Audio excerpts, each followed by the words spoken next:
This is my mentor, Dr. Stevens. She's a veterinarian here at Dogwood, and I'm going to ask her some questions. What inspired you to become a vet? A lot of my mentors inspired me to become a vet.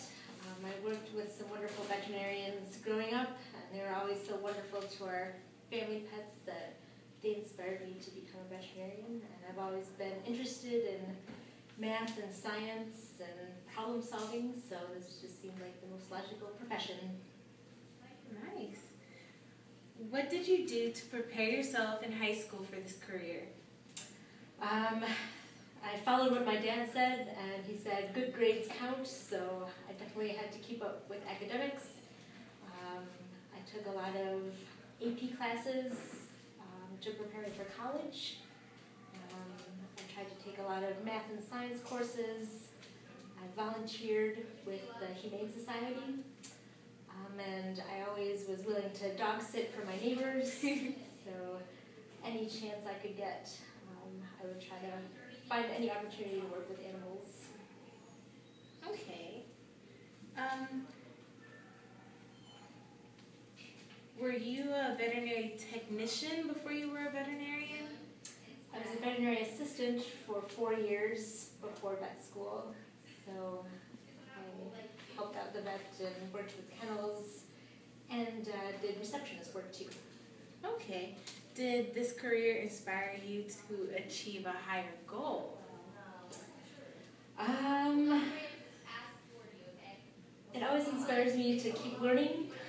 This is a profession where you learn something new every day, and you always need to keep up with new medicines, so I'm always inspired by new medicine and keeping up with the most innovative medical procedures and terms and treatments. Okay. How many years of education did you have to spend? I did complete my undergraduate degree in biology, and that was a 4-year program, and then vet school was also 4 years, so a total of 8 years. Okay.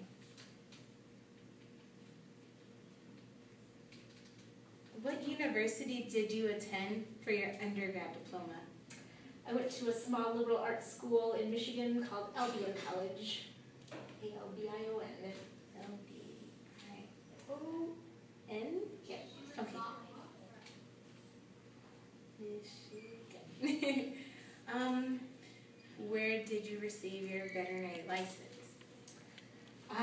It really depends on what state you're in, so I have been licensed in Michigan, Nevada, and North Carolina. Cool.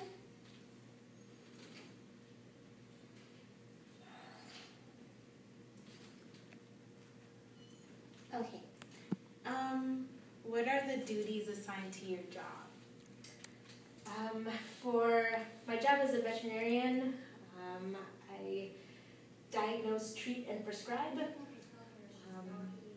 but kind of more on a patient level.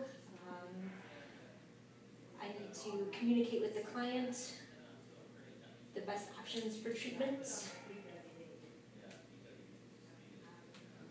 I need to work with my colleagues, the assistants, the other doctors, the receptionists and staff, so we can provide the best possible care for our patients.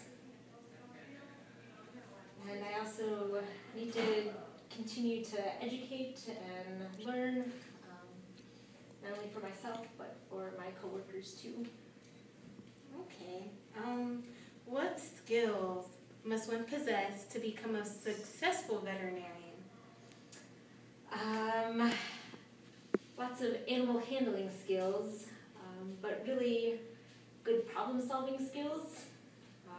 Every case is a challenge, and as long as you know how to problem solve and do things in a logical manner, that's half of the challenge there. Let's see. Yep, that's about it. You have to have a nice attitude. Yes, good attitudes definitely help. Because sometimes they might get out of hand and try to eat. This is true. It comes with the animal handling, I guess. That's true. That's true. What initiatives did you take to achieve this position? A lot of initiatives. This is a profession where you really need to wear your heart on your sleeve and be very forward in what you want to do. I took a lot of extra classes once I graduated from undergrad to be competitive. I took courses in how to better my application. I really tried to make myself the best applicant to that school as possible. I got as much animal experience from all types of veterinary medicine, so large animal, zoo animal, humane society, and even working in the public health sector too. Alrighty. What was your major in biology? Well, I'm sorry. What was your major in college? Biology. And how did it prepare you for your career?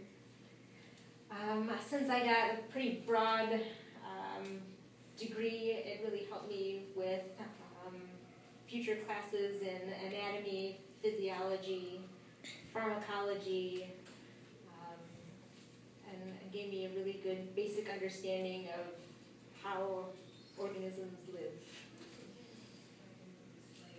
Okay, and are you planning to further your career in the future? I am. I really am interested in holistic medicine, so I hope to become certified in acupuncture and chiropractic. Okay. Will you own your own practice? That is yet to be determined. A lot of work goes into owning your own practice, and right now I'm just focusing on being the best vet possible and expanding my knowledge base, and then someday maybe we'll see about owning my own practice. Nice. Yay. Thank you so much. You're welcome.